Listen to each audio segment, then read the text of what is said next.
ઓમ શ્રી ગણેશાય નમઃ. આજના વિડીયોમાં આપણે સાંભળવાના છીએ શ્રીમદ્ ભગવદ્ ગીતા અધ્યાય 16 દૈવાસુર સંપદ વિભાગ યોગ, એનું વિહંગાવલોકન. વિહંગાવલોકન એટલે કે ટૂંકમાં આખા અધ્યાયને સમજવો. પછી બાકીના આગળના વિડીયોમાં તો આપણે એક એક શ્લોકનું વિવેચન કરીશું જ. આજના વિડીયોમાં ટૂંકમાં આખો અધ્યાય સમજવાનો છે. આ અધ્યાય આપણા બધા માટે સેલ્ફ ટેસ્ટ છે. આમાંથી આપણે પોતાને પ્રશ્ન કરતા રહેવું જોઈએ કે હું દૈવી સંપત્તિયુક્ત છું કે આસુરી? મારામાં કયા ગુણો છે? અને જો આપણને એમ લાગે કે મારામાં આસુરી ગુણો છે તો એને પ્રયત્ન કરીને દૂર કરતા રહેવું જોઈએ અને દૈવી સંપત્તિયુક્ત જે ગુણો છે તે ગ્રહણ કરતા થઈ જવું જોઈએ, પ્રયત્ન કરવો જોઈએ. શ્લોક પહેલો, બીજો અને ત્રીજો, આ 3 શ્લોકની અંદર ભગવાને 26 દૈવી સંપદા ભગવાને કહી છે. સત્ય, અહિંસા, ચિત્તની નિર્મળતા, અભય, તત્વજ્ઞાન, ધ્યાનમાં નિષ્ઠા, ત્યાગ, શાંતિ, દયા, કામ, ધૈર્ય, મૃદુતા, લજ્જા તેમજ અભિમાનનો ત્યાગ, તેજ વગેરે સદ્ગુણો મનુષ્યોને દૈવી સંપત્તિ આપનારા છે. અને ભગવાને ત્યાર પછી આસુરી સંપદાવાળા જે મનુષ્યો હોય છે તેના કેવા ગુણો હોય છે તેનું ભગવાને વર્ણન કર્યું છે. ભગવાન કહે છે કે જેનામાં દંભ, ગર્વ, અભિમાન, ક્રોધ, કઠોરતા, અજ્ઞાન વગેરે દુર્ગુણો છે એ મનુષ્યો આસુરી સંપત્તિવાળા છે. જેનામાં દૈવી સંપત્તિ હશે તેને મોક્ષનો માર્ગ મળશે, વૈકુંઠ ધામ મળશે.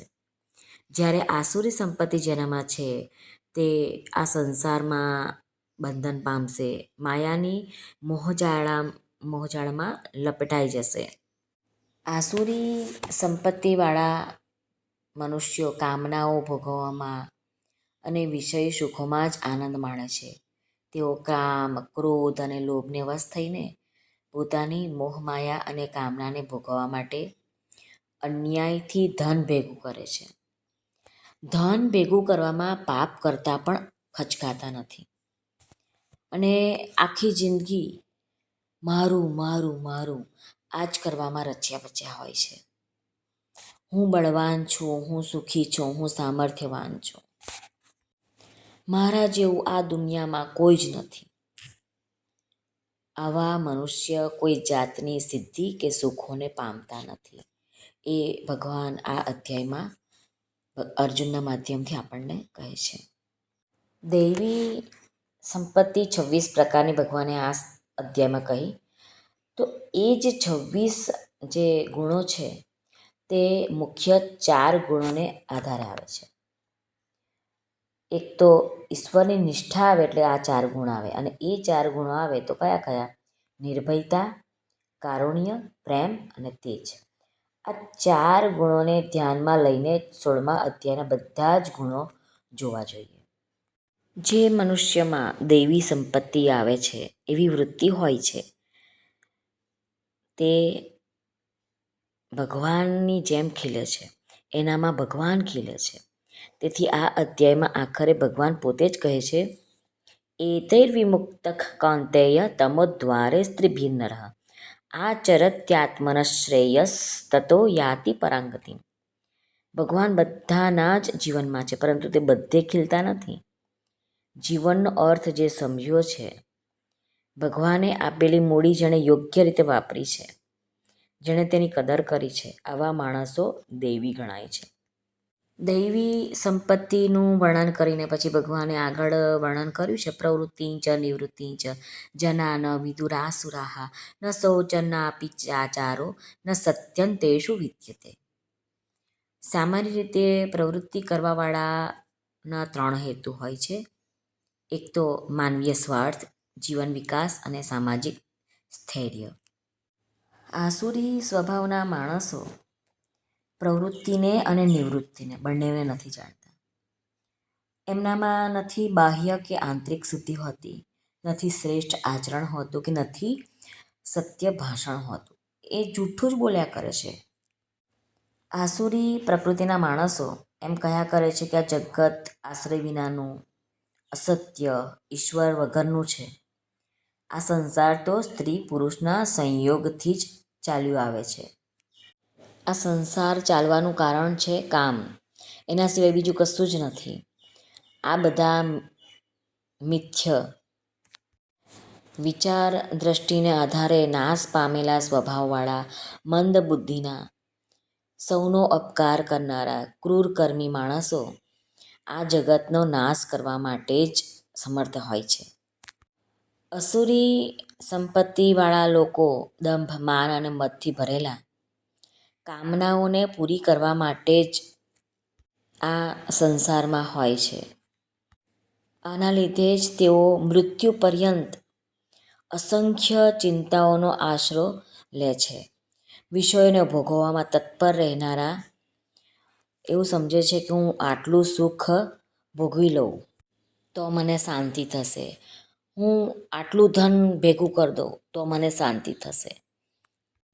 આમ આ સંસારના દુન્યવી પદાર્થોને ભેગા કરવાના પ્રયત્નો જ કરતા રહે છે.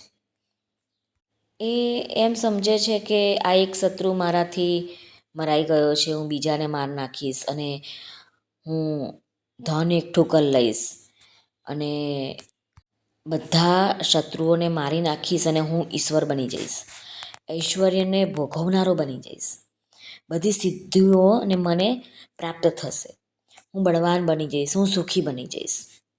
આસુરી સંપત્તિવાળા મનુષ્યો વિચારે છે કે હું ધનવાન છું, મારે આટલું મોટું કુટુંબ છે, મારા જેવો બીજો કોણ છે, યજ્ઞ કરીશ, દાન કરીશ, મોજ મજા કરીશ.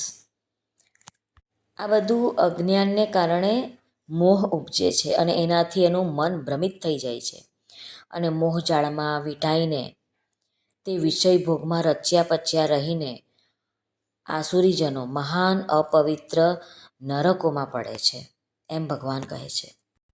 આવા લોકો મદ અને માનથી ચૂર થઈને નામ માત્રના યજ્ઞો ખાલી ઢોંગ ખાતર કરે છે.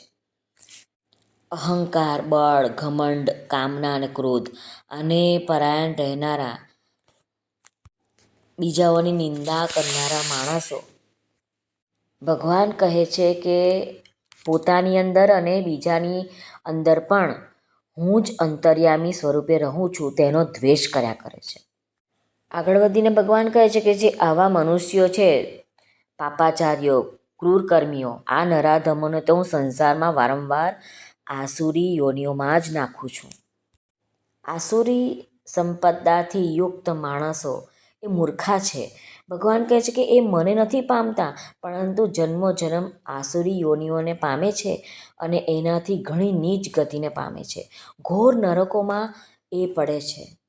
કામ, ક્રોધ અને લોભ આ 3 જાતના નરકના દ્વાર છે જે આત્માનો નાશ કરનારા છે અને અધોગતિમાં લઈ જનારા છે. આ ત્રણેયને આપણા જીવનમાંથી કાઢી નાખવા જોઈએ, હાંકી કાઢવા જોઈએ. અને જો આપણે આ 3 વસ્તુ હાંકી કાઢીશું તો ભગવાન કહે છે કે તું પરમ ગતિને પામીશ. એટલે કે ભગવાન કહે છે કે તું મને પામીશ, વૈકુંઠને પામીશ, પરમધામને પામીશ, પરમ તત્વને પામીશ. અંતે ઉપસંહાર કરીને ભગવાન કહે છે કે જે માણસ શાસ્ત્રવિધિ છોડીને પોતાની ઈચ્છા પ્રમાણે મન માન્યું આચરણ કરે છે એ તો ન સિદ્ધિને પામે છે કે ન પરમ ગતિને ન સુખને. અંતે ભગવાન 24મા શ્લોકમાં કહે છે તસ્માત શાસ્ત્રમ પ્રમાણંતે કાર્યાકાર્ય વ્યવસ્થિતો જ્ઞાત્વા શાસ્ત્ર વિધાનોક્તં કર્મ કર્તુમિહાર્હસી. ભગવાન અર્જુનને કહે છે કે કર્તવ્ય અને અકર્તવ્યની વ્યવસ્થા શાસ્ત્રમાં પ્રમાણરૂપ છે, એના પ્રમાણે જ આપણે કાર્ય કરવું જોઈએ. ભગવાન અર્જુનને આ રીતે કહે છે કે તું દૈવી સંપત્તિ યુક્ત છે, તારે શાસ્ત્ર વિધિને જાણીને કર્તવ્યનું પાલન કરવું જોઈએ. અર્જુન પહેલાં પોતાની ધારણાથી કહેતા હતા કે યુદ્ધ કરવાથી મને પાપ લાગશે, જ્યારે ભાગ્યશાળી શ્રેષ્ઠ ક્ષત્રિયોને માટે પોતાની જાતે પ્રાપ્ત થયેલું યુદ્ધ સ્વર્ગને આપવાવાળું છે, એવું ગીતામાં અધ્યાય 2માં 32મા શ્લોકમાં ભગવાને કહ્યું. ભગવાન કહે છે કે હે ભાઈ, તું પાપ પુણ્યનો નિર્ણય પોતાની મનસ્વી રીતે કરી રહ્યો છે. તારે તો આ વિષયમાં શાસ્ત્રને પ્રમાણ માનવું જોઈએ. શાસ્ત્રની આજ્ઞા સમજીને જ તારે કર્તવ્ય કર્મ કરવું જોઈએ. યુદ્ધરૂપી ક્રિયા બંધનકારક નથી, પરંતુ સ્વાર્થ અને અભિમાન રાખીને કરેલી શાસ્ત્રીય ક્રિયા એટલે કે યજ્ઞ, દાન, તપ એ બધું બંધનકારક છે. આપમેળે પ્રાપ્ત યુદ્ધરૂપી ક્રિયા ક્રૂર અને હિંસારૂપ દેખાતી હોય તો પણ તે પાપજનક નથી હોતી, એવું ભગવાન અધ્યાય 18માં 47મા શ્લોકમાં કહે છે. જે સ્વભાવ છે એનું નિયત કર્મ કરતો સર્વથા સ્વાર્થરહિત મનુષ્ય પાપને પ્રાપ્ત થતો નથી. એટલે કે બ્રાહ્મણ, ક્ષત્રિય, વૈશ્ય અને શૂદ્ર એમના સ્વભાવ અનુસાર શાસ્ત્રોએ જે આજ્ઞા આપી છે તેના અનુસાર કર્મ કરવાથી મનુષ્યને પાપ નથી લાગતું. સ્વાર્થથી, અભિમાનથી અને બીજાઓનું અનિષ્ટ વિચારવાથી પાપ લાગે છે. આ મનુષ્ય જન્મની સાર્થકતા એ જ છે કે શરીર પ્રાણોના મોહમાં ન ફસાઈને પરમાત્મા પ્રાપ્તિના ઉદ્દેશ્યથી શાસ્ત્રવિહિત કર્મો કરીએ અને ભગવાનને પામીએ. ટૂંકમાં ભગવાને દૈવી સંપત્તિવાળા લોકો અને આસુરી સંપત્તિવાળા લોકોનું વર્ણન કરીને ભગવાને કહ્યું છે કે જો તમારામાં આસુરી સંપત્તિ હોય, આસુરી ગુણો હોય, એને શાસ્ત્રોના અંતર્ગત જે આપણે દૈવી સંપત્તિ લાવવાની છે તે પ્રયત્ન કરવા જોઈએ. સારા સારા આચરણો કરવા જોઈએ. આમ કરવાથી આસુરી સ્વભાવ દૂર થઈ જશે. આ રીતે ઓમ તત્સત આ ભગવાન નામોના ઉચ્ચારણ સાથે બ્રહ્મ વિદ્યા અને યોગશાસ્ત્રમય શ્રીમદ ભગવદ્ ગીતોપનિષદ રૂપી શ્રી કૃષ્ણ અર્જુન સંવાદમાં દૈવાસુર સંપત વિભાગ યોગ નામનો 16મો અધ્યાય પૂરો થયો. આમ આપણે આ 16મા અધ્યાયનું વિહંગાવલોકન કર્યું. આશા છે આપ સર્વને આ વિડીયો ગમ્યો હશે. જો આ વિડીયો ગમ્યો હોય તો આ ચેનલ ધાર્મિકને લાઇક, શેર અને સબસ્ક્રાઈબ જરૂરથી કરશો, જેથી હવે કાલથી અધ્યાય 16ના પહેલા શ્લોકથી રોજ એક શ્લોકનું વિવેચન શરૂ થશે. આપ એને સાંભળી શકશો, ઊંડાણપૂર્વક સમજી શકશો. આપણું વિવેચન હોય છે સાધક સંજીવની, જે રામસુખદાસજી મહારાજના પ્રવચનોને આધારિત રચાયું છે. મહારાજ એટલું તો ઊંડું જ્ઞાન કહે છે ને કે તે આપણા સમજમાં નથી હોતું, સમજાતું નથી, આપણી જાતે આપોઆપ નથી સમજાતું. એ જ્ઞાન મહારાજ આપણા સુધી પહોંચાડી રહ્યા છે. આપણે રામસુખદાસજી મહારાજનો પણ ખૂબ ખૂબ ધન્યવાદ પાઠવીએ છીએ. થેન્ક યુ વેરી મચ કે અમારા માટે, અમારા જેવા પામર જીવો માટે સાધક સંજીવની રૂપી અમૃત આપે આપણી વાણીથી પ્રગટ કર્યું છે. ધન્યવાદ, ધન્યવાદ, ધન્યવાદ. અંતે ભાવથી બધાને જય શ્રી કૃષ્ણ, રાધે રાધે, હરિઓમ તત્સત, જય ગુરુદેવ દત્ત, જય સ્વામિનારાયણ, જય માતાજી. નમઃ પાર્વતે પતે, હર હર મહાદેવ હર. સિદ્ધેશ્વર મહાદેવની જય. આજના આનંદની જય. સર્વનું કલ્યાણ થાઓ, સર્વનું કલ્યાણ થાઓ, સર્વનું કલ્યાણ થાઓ.